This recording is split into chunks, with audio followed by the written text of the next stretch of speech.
Mereka akhirnya pergi meninggalkan Eddie. Eddie kemudian maju mendekati Janika. "Aku rapopo," kata Eddie sambil memegang bahu Janika.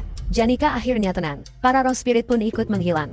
Tyler dan yang lain kaget melihat yang terjadi. Eddie memberikan kode untuk menyuruh mereka tetap pergi ke atas. Eddie lalu jatuh pingsan. Setelah beberapa saat, ia akhirnya tersadar. Eddie lalu bangun dan berniat pulang untuk bersantai. Namun tiba-tiba saja Janika bercerita bahwa ia melihat sebuah kereta kuda dengan mahkota emas saat menunggu Eddie di kebun mawar. Hal itu membuat Eddie kaget.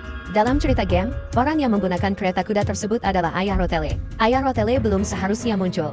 Hal itu menandakan telah terjadinya perubahan cerita. Di tempat lain, Rotele sedang mengobrol bersama pelayannya yang bernama Alice. Namun tiba-tiba saja Alice mengkhianati Rotele. Sementara itu, Tyler sedang bertarung melawan Will Ryan yang tengah mengamuk.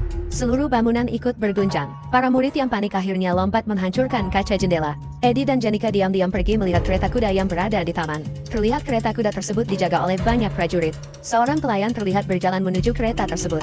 Ia adalah pelayan yang sebelumnya Eddie culik di pintu masuk. Melihat itu membuat Eddie sadar bahwa Rotele telah dikhianati oleh para pelayannya.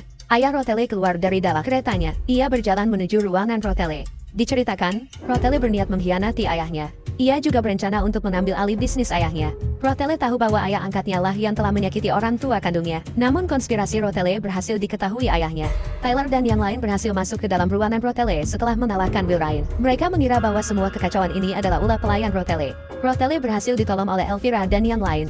Rotele kemudian kabur dari mereka sambil menutupi wajahnya. Ia sadar bahwa rencananya telah gagal. Rotele kecewa dan menangis karena dikhianati oleh pelayan yang ia percayai. Rotele kembali berlari menuju ruangannya yang lain.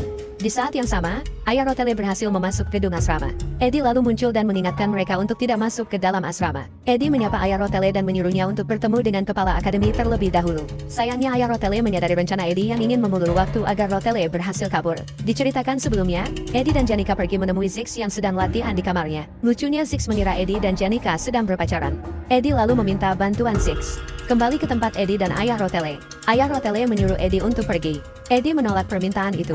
Ayah Rotele kemudian menyuruh para penjaganya untuk mengeroyok Eddie. Ziggs dan Janika muncul menolong Eddie. Eddie meminta Ziggs dan Janika untuk mengalihkan perhatian ayah Rotele. "Serahkan mereka padaku," kata Ziggs dan Janika yang siap bertarung.